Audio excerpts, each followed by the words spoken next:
Leo F. Armbrust is an inspirational author and former Catholic priest. Leo's book, Only the Wounded May Serve, serves as a compassionate healing guide and roadmap to personal success, helping readers discover the right questions to ask in order to find happiness, self-esteem, and inner peace through self-examination and personal transformation. And Leo is on the line with us here. It's a return visit. Good to speak to you again, Leo. Thank you, Toby. It's good to be with you again. So, just for people that can't remember, because it has been nearly a year, just remind us what the book Only the Wounded May Serve is all about. Well, it's an accumulation of stories, anecdotes, parables, tales of inspiration and insight that I hope are a means for reflection. And as I shared with you before, Toby, I think we're in a world today where people don't stop and ask themselves the right questions.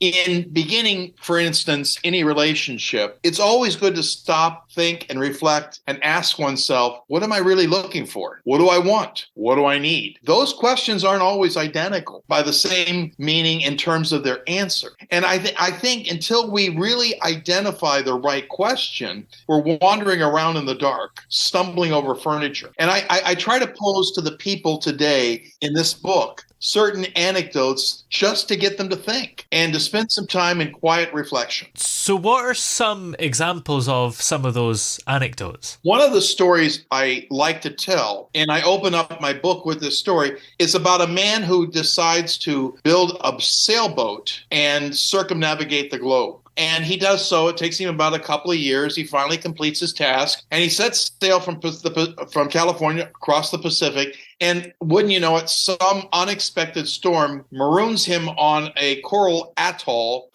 near an adjacent island. And the sailboat is wrecked beyond repair. He's able to, like many stories, accumulate as much of the salvage that he can from the sailboat, swims to the shore, and realizes that he's desolate on this island. And he begins to realize, I got to make the best of it. Builds himself a shelter, and after a while acclimates himself to the island. And one day, while he is out looking and foraging for food, he looks back to see this huge billowing fire and smoke. And he runs back to discover that the fire that he had set near his campsite had caught everything ablaze. Wow. He was in utter and total despair, cursing God, pounding the sand. He was emotionally and physically exhausted and collapsed on the beach. The next day, he's awakened by the waves splashing against his face. And he looks up to see this four-masted schooner in the bay. And from the bay, or from the boat, are two men in a rowboat who are rowing to him.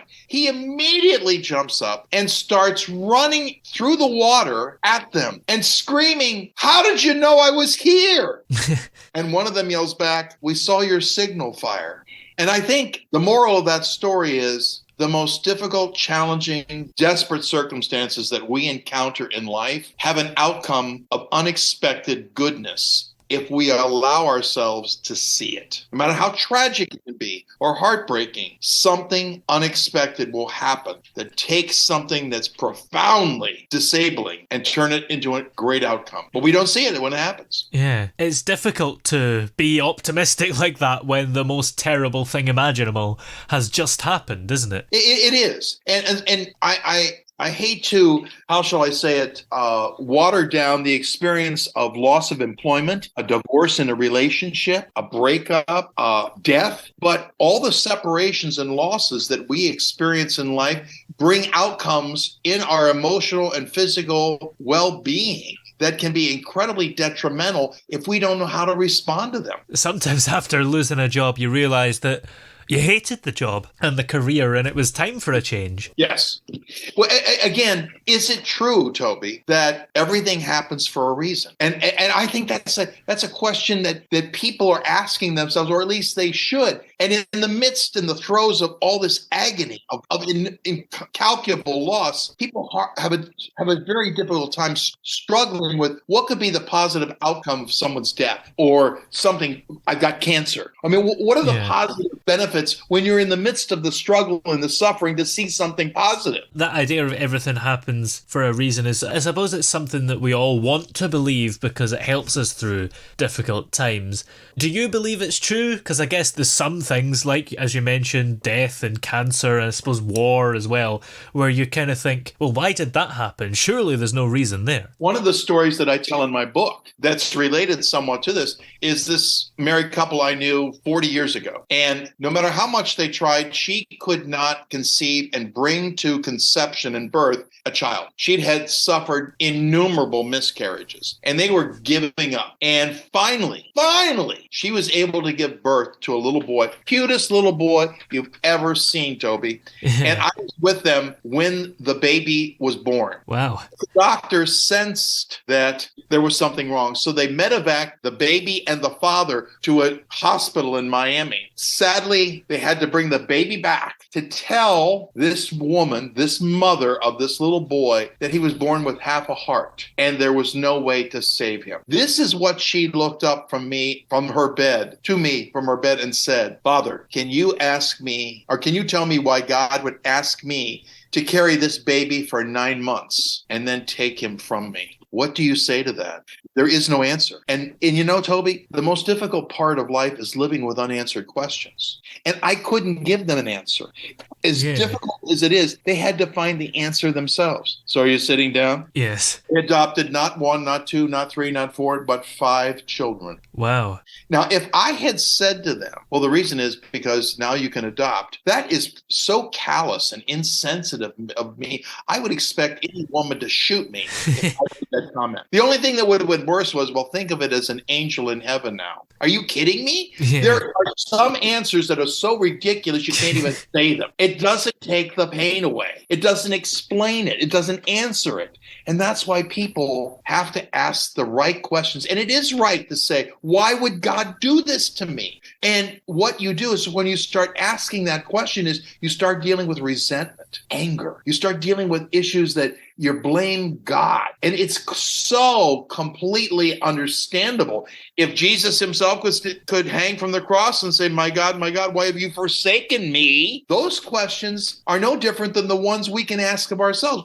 Why have you forsaken? And the process of asking the right question begins the process of healing. As a former Catholic priest, do you think maybe more than average about this issue of why do these things happen? Because I suppose priests and people from other religions are going to be asked by people the most about why bad things happen, aren't they? Why does God allow suffering? And in other words, why would God do this to us? Why does this happen? Why does he permit it? Why doesn't he stop it? Why doesn't he interfere? All those things where we're asking God to prevent the normal aspects of life. There is no easy answer to those questions, because if I tried to give you an easy one-size-fits-all answer, it's laughable. I can't just say, well, it teaches us something. Well, of course it does, it teaches us something. Yeah, so what? And I would say that most people learn more from failure and disappointment than they learn from success. But that doesn't mean the loss of my child is going to explain something to me, how this could be possibly make my life better. And so I think anyone who tries to offer an answer to that question is it's ridiculous. Doesn't apply. Because with all the wars we've had throughout all of history, you'd have thought we'd have learned whatever it was by now. We haven't. And no matter how great a student you are of history, we keep repeating the same mistakes. And as George Santayana says, he who ignores history is doomed to repeat its mistakes. And we do. We have a short-term memory. The book discusses the inner journey of self-examination and wellness. So how do you suggest readers actually begin that journey? I think the most important thing is it's like eating an elephant, one bite at a time. Yes. And when you read a book such as I've authored, I don't want you to read the whole thing all at once. You eat it in small bites and then discuss it with someone or others that you're close to. Get their input, their ideas, their suggestions and responses. But most of all, spend some time in quiet reflection to think about what stories are in this book that have a personal application to your life. How does that fit in me? Or someone else that I truly care about? How does that fit with them? What can they benefit by just examining this book and reading it and reflecting on it? The one thing I don't want to do is give people answers, because that's ludicrous. Yeah. If I could have all the answers to the questions that people were asking, you and I wouldn't be talking, because the line would be so long to get to see me, they wouldn't have time. Yes, true. I think here, Toby, and you're right on track with this. People are desperate for answers. Who do you trust anymore? You can't trust government, and the people we look up and idolize, for whatever reason. They could be in entertainment, politics, religion, whatever it is. We've discovered they've got chinks in their armor. The emperor has no clothes, clay feet, that everyone has weaknesses, blemishes, scars, all of those things. And we realize that the people we were looking up to have failed us. And once the issue of trust is lost, there's nothing in a relationship that's left to save. True.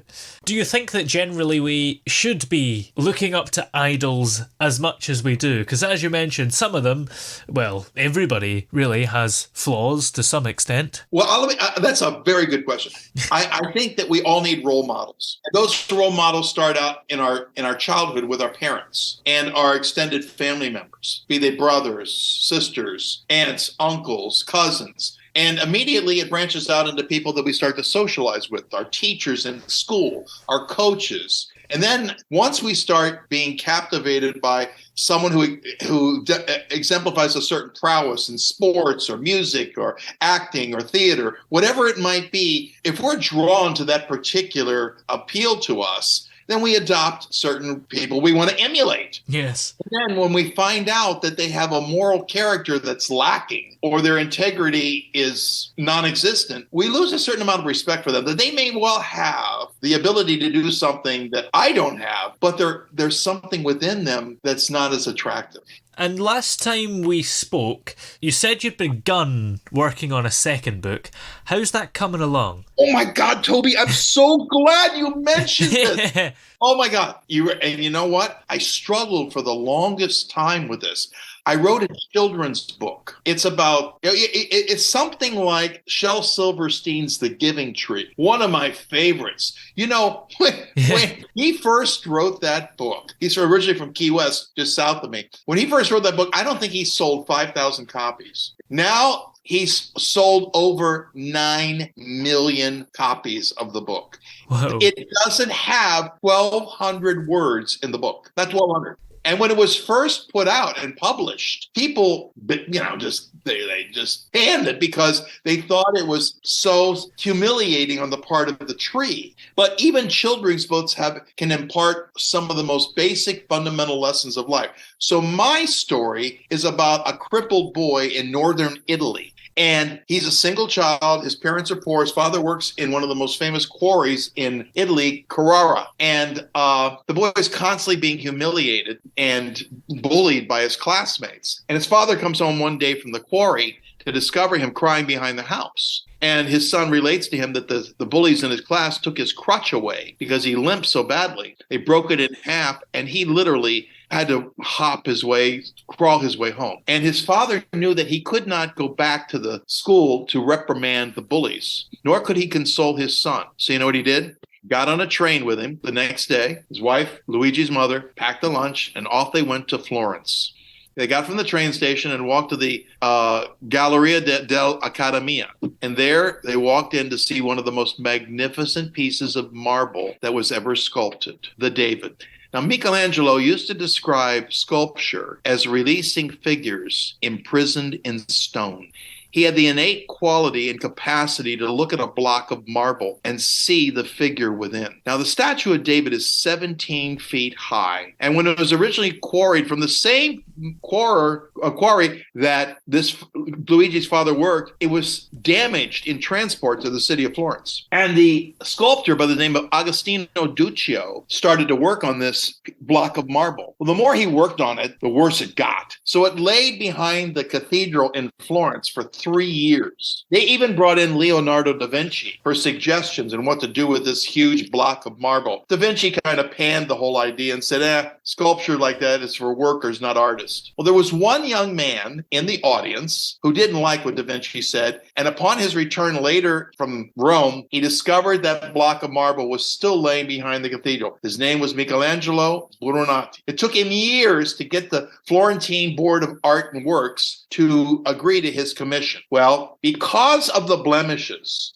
and the defects of not only the transportation of the marble, but what Agostino Duccio had done to it, he made the contrapposta pose, which has David with an elevated raised leg looking back over his shoulder. And if you look at it, his head is bigger than what the entire form of the torso should be, and so is his right hand. So what he did, he took the defects, the blemishes, the scars, the marks, and all of that, and he constructed something not only unique, but incredibly beautiful. So taking one's defects, one's idiosyncrasies, flaws, or failings, and turning them into something beautiful is the task of all of our lives. But the ability to look into other people's lives and to see their beauty and how their defects and their weaknesses can become so. If I may add, when the Romans were sculpting marble and they would bring it to Rome, one of the things they used to do, if they found an imprecise, imperfect piece of marble, they filled it with wax. So a perfect piece of marble was called sine cero. Sine means without, cero means wax. So a beautiful, perfect piece of marble was sine cero, without wax. But there's also another meaning. Those pieces of marble with cracks and crevices that were not filled with wax were also called sine cero. So we get from that, those two words, sincere. So a person who is unafraid to show their weaknesses, their flaws, their failings, their imperfections, someone who's not afraid to do that is a sincere individual. That's my story. Yes. So when the father tells his son this, they're leaving and going back in the train station, and he looks up at his father and he says, "Papa, I want to be sincere." And the father looks down at his son and says, "As long as you strive to be yourself in life, you will be." That's the end of the story. So when do you expect your second book to come out? I'm working on it right now with a publishing company. And it's a very short book. But you know what's interesting? Because where you are, I live in the state of Florida. There was a school in Tallahassee that banned the book of David because of its, nudity. Right. So I'm thinking to myself, how do I get this cover of David on a book of a naked statue, which is a children's book? Can you imagine that some people would be so obviously embarrassed by it or turned off that they would ban it? Yeah. But that's it. So I'm dealing with that right now. It's weird, though, because you can go to see actual statues in real life at any age, and that's okay, but not if it's on the cover of a book, apparently. Correct. Well, you can go to the beach here in Florida, anywhere, and see more. It's all the wrong people there, though, isn't it? It's sadly. It's like projection. We project onto others what we most despise within ourselves. And that generates fear. When you're afraid of something or someone, it leads you to anger. And anger leads to hatred. And hatred always brings suffering. Well, after you've came out with a second book, do you have plans for a third or a fourth? Yes, I do. Even more? Right now, I'm writing a historical fiction book on something I have discovered about an ancient culture. I'm 300 pages into the book, and I didn't know anything about this. It's the most shocking and surprising discovery I've ever made, and no one talks about it. I'm building this historical fictional book, not unlike Michener, what he would do and things like that. That I think a lot of people. It's a mystery. It's got intrigue. It's a whole bunch of things, and I'm excited about it. In the meantime, where can we find this book Only the Wounded May Serve. The book is on Amazon, and you can order it there. I think a lot of Toby, you always ask the right questions. I think a lot of people will be fascinated by it, and they share it with others. You know who I've benefited from it? People in addiction and recovery, especially people in AA. Yeah. So which, by the way, I think the 12 steps of AA are probably the wisest spiritual program I've ever read or experienced. So anyway, Amazon is the book. That's where you can get the book. It's Only the Wounded May Serve by Leo F Armbrust, and I'm sure the people will not only enjoy it, but enjoy giving it to others and invite them to read it as well. Excellent. Well, many thanks for joining us again today. Good to speak to you again, and hopefully Toby, you're the best. Speak to you soon. You're the best. Don't lose your smile.